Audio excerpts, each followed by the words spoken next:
Hello friends, मेरे channel Naresh Joshi को subscribe करने के लिए रेड कलर के सब्सक्राइब बटन को प्रेस कीजिए। जैसे ही मेरी वीडियो अपलोड होते ही आपको नोटिफिकेशन मिल जाए, उसके लिए बेल आइकन को प्रेस कीजिए। हेलो फ्रेंड्स, मैं हूं नरेश जोशी।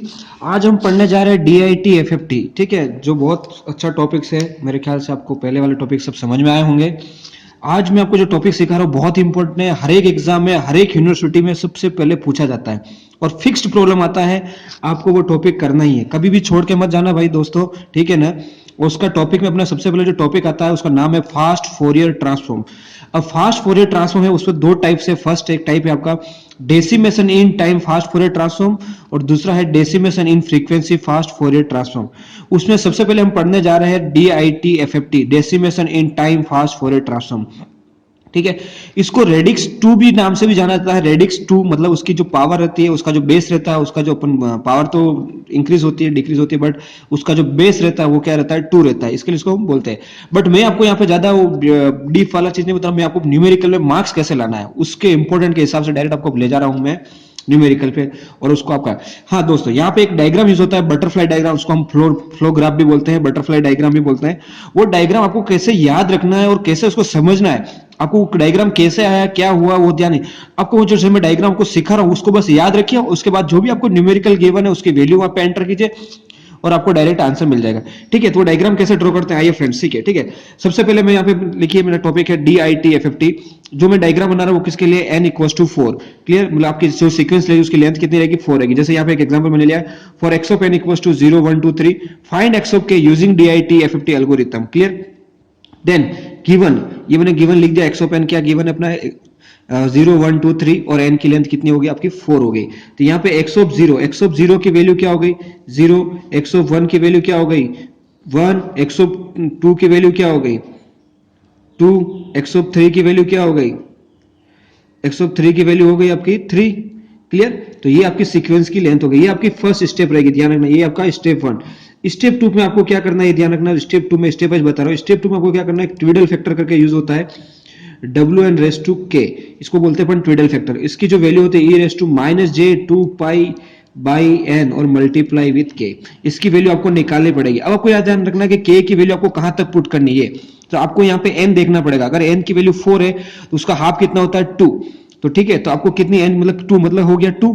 तो उसमें k की वैल्यू आपकी कितनी वैल्यू एंटर होगी, 0 और 1 मतलब 2 वैल्यू। Clear, 2 value.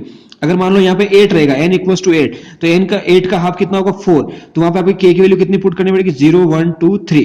क्लियर, तो चलो सेकंड स्टेप में अपन k की वैल्यू पुट करते हैं। फर्स्ट k=0, ठीक है, W4 n की वैल्यू 4, k=0 e⁻²π/4 इंटू 0। तो ये हो गया e⁻0, इसको वैल्यू मिल गई आपको 1।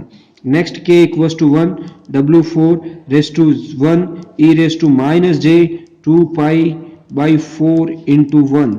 ओके, ये हो गया π/2, तो e⁻j π/2 और cos π/2 j sin π/2। Clear, cos 90 degree आप सबको पता होगा, cos 90 डिग्री 0 होता है, sin 90 डिग्री 1 होता है। 1 -j से मल्टीप्लाई क्या आएगा आपको, -j। क्लियर, तो यहाँ पे आपको आंसर मिल गया -j। ठीक है, तो यहाँ पे आपको देखो W⁻0 की वैल्यू मिली 1, W⁻1 की वैल्यू मिली आपको -j।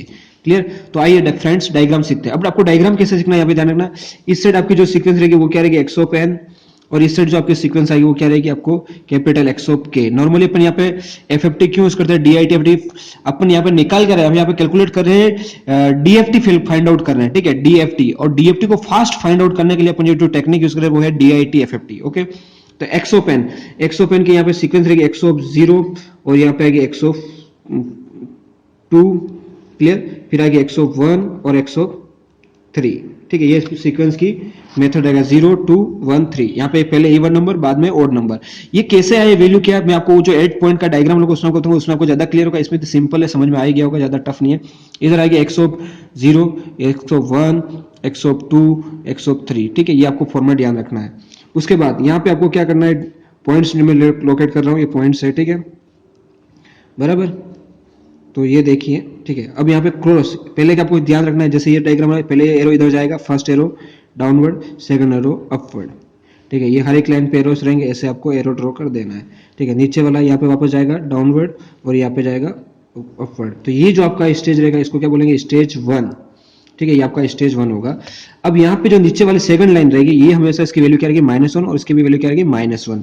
जहां -1 है उसी के साथ बाहर आपको क्या मल्टीप्लाई करना है, W4⁻0 जिसकी वैल्यू अपने को क्या मिली थी 1, फ्रेंड इसकी वैल्यू 1 मिली थी, ठीक है। अभी आगे देखिए नेक्स्ट, इसकी वैल्यू यहाँ पे मैंने माइनस लिखा है बराबर, ये -1 है, तो यहाँ पे आपकी वैल्यू क्या आएगी W4⁻0, इसकी वैल्यू क्या होगी 1, क्लियर। ये आपको समझना। नेक्स्ट स्टेप आपको करना है, ठीक है, ये पॉइंट्स लोकेट कर दिया ताकि यहाँ पे देखो ये एरो मेरा फर्स्ट इधर गया तो मैंने किसी एक पॉइंट को छोड़ा, अभी मैं आगे जाऊंगा मतलब एक स्टेप बढ़ जाऊंगा दो, तो मैं दो लाइंस को छोड़ूंगा, फिर ये थर्ड लाइन पे अपना एरो जाएगा, ठीक है। तो ये पहले सभी के एरो फॉरवर्ड डायरेक्शन में रहेंगे, ठीक है, और यहाँ से मैं सीधा एरो खींचा, सीधा ये एरो आ गया, ठीक है, ये आपका इधर सेकंड लाइन से ये एरो कहाँ पे आएगा, यहाँ पे आ गया, क्लियर। उसके बाद ये वाला एरो सीधा आपका यहाँ पे, फिर सेकंड एरो ये आपका सीधा यहाँ पे, क्लियर। अब इसमें जैसे इसमें इसके लास्ट लाइन पे -1 है, तो वैसे यहाँ पे ये 2 पॉइंट का है, ये 4 पॉइंट का है, तो इसके लास्ट के 2 लाइन पे क्या होगा -1 होगा, तो लास्ट के 2 लाइन -1, क्लियर। और इसके अगर यहाँ पे -1 इसके बाहर कुछ ना कुछ मल्टीप्लाई होगा, मल्टीप्लाई क्या होगा W4⁻0 जिसकी वैल्यू अपने को 1 मिली थी, और दूसरा यहाँ पे आएगा W4⁻1 इसकी वैल्यू मिली थी -j। फ्रेंड्स क्लियर, ये हो गया आपका बटरफ्लाई डायग्राम। इसको आपको ऐसे फॉर्मूले की तरह याद कर लेना, ठीक है। ये जो मैंने बनाया एज इट इज, अगर वो n = 4 है तो आपको ये डायग्राम याद कर लेना, समझ लेना, ऐसा का ऐसा ही रहेगा DITFFT के लिए, ठीक है। चलो आइए अब वैल्यू पुट करके हम इसको कैसे सोल्व करते हैं। x0 की वैल्यू क्या है, x0 = देखो यहाँ पे x0 की वैल्यू क्या है 0, x0 की वैल्यू 0, x2 की वैल्यू आपको यहाँ पे हमने क्या निकाली 2, x वैल्यू की 2, ठीक है। x1 की वैल्यू क्या 1, x1 की वैल्यू 1, x3 की वैल्यू 3, ओके, x3 की वैल्यू 3, क्लियर। अब हम उसको आगे सोल्व कर रहा हूँ। एक चीज ध्यान रखिए फ्रेंड्स, ये जितने भी पॉइंट है ये वाले, ये पॉइंट्स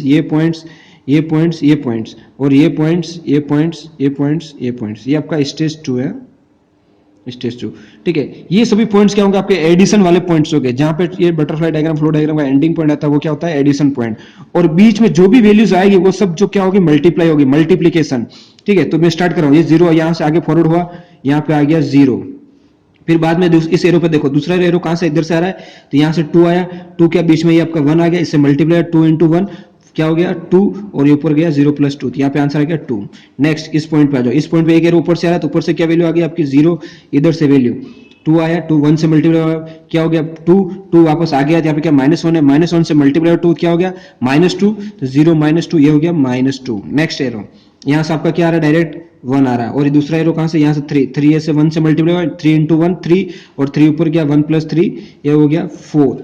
नेक्स्ट ऊपर से वापस इधर आ रहा है 1, ठीक है, यहाँ से क्या है 3 1 से मल्टीप्लाई हो गया, कितना हो गया 3 × 1 3, और 1 वापस यहाँ पे क्या बचा 3 वापस किससे मल्टीप्लाई होगा -1, तो -3 ये हो गया -3, तो आपका आंसर क्या है -2, ठीक है। अब ये आंसर आपको यूज करना है, ठीक है, मतलब वो जो आंसर आए थे पिछले वाले उसको छोड़ देना, अभी वापस आपको ये दोनों आंसर यूज करना है जो चारों आंसर यहाँ पे आए, ठीक है फ्रेंड्स। तो इसको आगे फॉरवर्ड करना है, इसी आंसर को आपको आगे फॉरवर्ड करना है, 2 आगे जाएगा, सीधा 2 यहाँ पे आ गया, क्लियर। वापस इस लाइन पे कौन सा है 4 1 से मल्टीप्लाई 4 × 1 4, और 4 ऊपर गया 2 + 4 ये हो गया 6, क्लियर। नेक्स्ट वापस ये -2 आगे फॉरवर्ड हो गया, -2 एज इट इज, यहाँ से दूसरा लाइन ये -2 कहाँ से बीच में क्या आ रहा है, इधर आगे बढ़ेगा -2 इधर आगे जाएगा, तो बीच में क्या आ रहा है W4⁻1, तो इससे किससे मल्टीप्लाई होगा, इस -j से मल्टीप्लाई होगा, तो -2 × -j कितना हो गया +2j।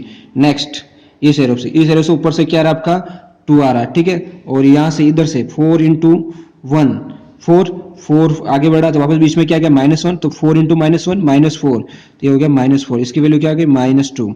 नेक्स्ट लाइन ऊपर से क्या आ रहा है -2, ये -2, नेक्स्ट आगे और आएंगे इधर -2 के आगे बढ़ेगा तो क्या है ये -j, तो -j से मल्टीप्लाई होगा क्या होगा -2 × -j +2j आगे फॉरवर्ड होगा, फिर क्या आ गया -1 आ गया, तो इससे मल्टीप्लाई होगा क्या होगा -2j, तो ये हो गया -2j। तो यहाँ पे फाइनल आंसर क्या है, x0 की वैल्यू क्या आ गई 6, x1 की वैल्यू क्या आ गई यहाँ पे -2 + 2j, और x2 की वैल्यू क्या आ गई -2, x3 की वैल्यू क्या है -2j।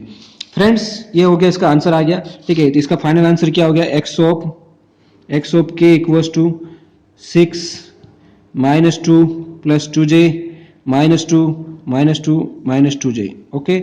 ये आपका फर्स्ट इसका फाइनल आंसर आ गया हो, ठीक है। अगर क्वेश्चन में पूछा है find out the DFT using DIT FFT algorithm, तो आपको ऐसे मेथड से सोल्व करना है। ठीक है, आपको जैसा क्वेश्चन पूछे उसको आपको समझना और उसके बाद सोल्व करना है। फ्रेंड्स यहाँ पे एक चीज और बता देता हूँ, ये ध्यान रखना, अगर आपको आंसर चेक करना है तो कैसे चेक करोगे, -2 + 2 जो है ये -2 है। देखो यहाँ पे हमेशा इस डायग्राम के जो आंसर आएंगे उन आंसर में देखना आपको सभी वैल्यू क्या मिलेगी, एक दूसरे की, खाली एक दो वैल्यू को छोड़ के बाकी सभी वैल्यू क्या होगी, एक दूसरे की कॉम्प्लेक्स कंजुगेट होगी। मतलब x0 की वैल्यू कभी मैच नहीं होगी और वहां पे यहाँ पे 2 की वैल्यू मैच नहीं हो रही, लेकिन कोई एक और वैल्यू किसी दूसरे डायग्राम में हो सकती है, बट वहां पे मैक्सिमम वैल्यू जो दूसरी वैल्यू सब आएगी, दो वैल्यू को छोड़ के बाकी रिमेनिंग वैल्यू एक दूसरे की क्या होगी, कॉम्प्लेक्स कंजुगेट होगी। जैसे यहाँ पे देखो, यहाँ पे +2 जो है, यहाँ पे -2 जो है, कॉम्प्लेक्स कंजुगेट मतलब आपको इमेजिनरी पार्ट का अगर यहाँ पे प्लस है तो दूसरी जगह क्या होना चाहिए, माइनस, यहाँ पे माइनस है, तो ये आपका आंसर होगा। इसके से आपको आंसर चेक भी पता चलेगा। थैंक यू फ्रेंड्स, मेरे ख्याल से आपको समझ में आ गया। ठीक है, और आपको मेरे वीडियो को देखते रहिए, आगे से आगे इसको शेयर कीजिए। जिन्होंने अभी तक मेरे चैनल को सब्सक्राइब नहीं किया, please subscribe my channel. Thank you very much, bye bye.